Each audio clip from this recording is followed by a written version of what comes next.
నమస్కారం అండి. SB news 9550కి స్వాగతం సుస్వాగతం. ఏ రోజు వార్త ఆ రోజు మనకు అప్డేట్ కావాలంటే ఎస్బీ న్యూస్ 9550 ఛానల్ను మీరు సబ్స్క్రైబ్ చేసుకుంటే ప్రతిరోజు వార్త మీకు అప్డేట్గా ఉంటుంది.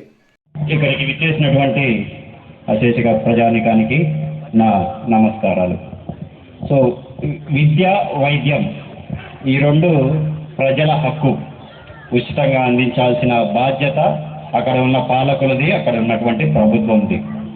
అవి నెరవేర్చలేనప్పుడు అక్కడ ఉన్నటువంటి పాలకులు వాళ్ళే సిగ్గుతో తల ఉంచుకోవాల్సినటువంటి సిచ్యువేషన్. అవి తెలుసుకున్నటువంటి జగన్మోహన్ రెడ్డి గారు గత ప్రభుత్వంలో విద్యకు సంబంధించి ఒక ప్రక్షాళనే అనుకోలేదు. అంటే అంత చేసినటువంటి ఆ డెవలప్మెంట్ కానీ, నాడు నేడు అనే ప్రోగ్రాం కింద స్కూల్ భవనాలను ఆహ్లాదకరంగా తీర్చిదిద్ది, అదేవిధంగా డిజిటల్ క్లాస్ రూమ్లను, పిల్లలకు చక్కగా యూనిఫామ్లు, వాళ్ళకి బ్యాగ్స్ కానీ, షూస్ కానీ, బైజూస్ కంటెంట్ కానీ, టోఫెల్, జిఆర్ఈ ఇలా వాటి ఎన్ని సంస్కరణలు తీసుకొచ్చి వాళ్ళను ఐక్యరాజ్య సమితికి కూడా పంపించి అక్కడ మన తెలుగు సత్తాను చూపించినట్టు ఒక ఏదైనా ఒక అనుకుంటే ఒక మనస వాచ కర్మణ చిత్తశుద్ధితో చేసే వ్యక్తి జగన్మోహన్ రెడ్డి గారు. అంతే విధంగా ఆ విద్యా వ్యవస్థలో ఒక సమూలమైనటువంటి మార్పులు తీసుకురావడం జరిగింది. అదేవిధంగా వైద్య వ్యవస్థలో ఇప్పుడు ఆరోగ్యశ్రీ అనేటువంటిది ఎప్పటి నుంచో జరుగుతూ ఉంది. దాన్ని అదేవిధంగా అంతకుమించి ఇంకా జబ్బులను ఇంక్రీజ్ చేయడం జరిగింది. ఇంకా ఇది ఒకటే సరిపోదు, ఆరోగ్యశ్రీ అనేటువంటిది ఒకటే సరిపోదు. అక్కడ ప్రతి జిల్లాలో ఒక సూపర్ స్పెషాలిటీ హాస్పిటల్ రావాలి. ఆ సూపర్ స్పెషాలిటీ హాస్పిటల్ వల్ల అక్కడ ఉన్నటువంటి పేదలు, మధ్యతరగతి వారి కుటుంబాల నుంచి వచ్చినటువంటి పిల్లలకు కూడా డాక్టర్లు అయ్యే కళని వారికి నెరవేర్చే విధంగా ఎంతో మెడికల్ కేంద్ర ప్రభుత్వం సహకారంతో దాదాపు 17 మెడికల్ కాలేజీలని ప్రతి జిల్లాకు ఒకటి, అది కూడా గవర్నమెంట్ నడిపే విధంగా తన కార్యాచరణ రూపొందించుకుని ఆల్రెడీ 10 మెడికల్ కాలేజీలు కంప్లీట్ చేసి 7 కాలేజీల రన్నింగ్లో కూడా తీసుకురావడం జరిగింది. అటువంటి విద్యా వైద్య వ్యవస్థలో తీసుకొచ్చినటువంటి మార్పులని ప్రస్తుత ప్రభుత్వం దాన్ని వ్యాపారంగా మార్చుకునే పనిలో పడి ఉన్నారనమాట.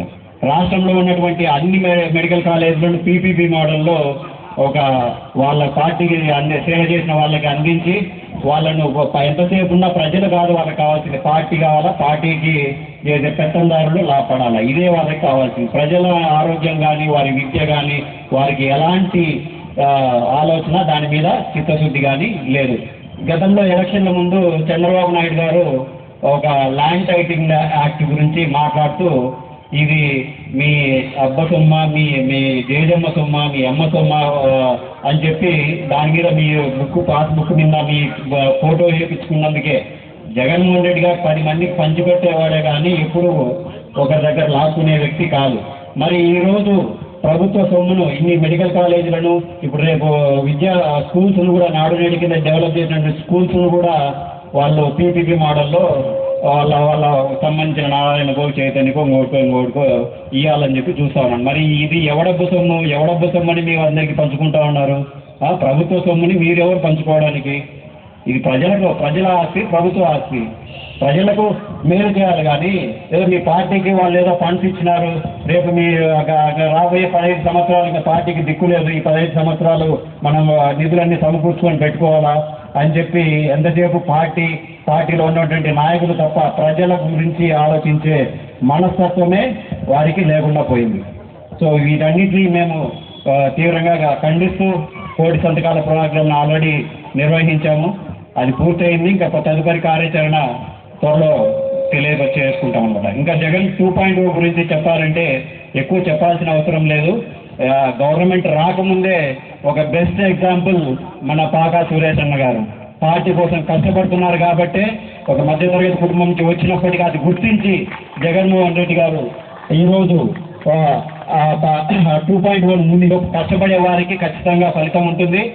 అందరూ ఈ సమన్వయ కమిటీల్లో భాగస్వామ్యం అయి అందరూ పార్టీ అభివృద్ధికి, పార్టీ బలోపేతానికి తోడ్పడతారని సెలవు తీసుకుంటారు.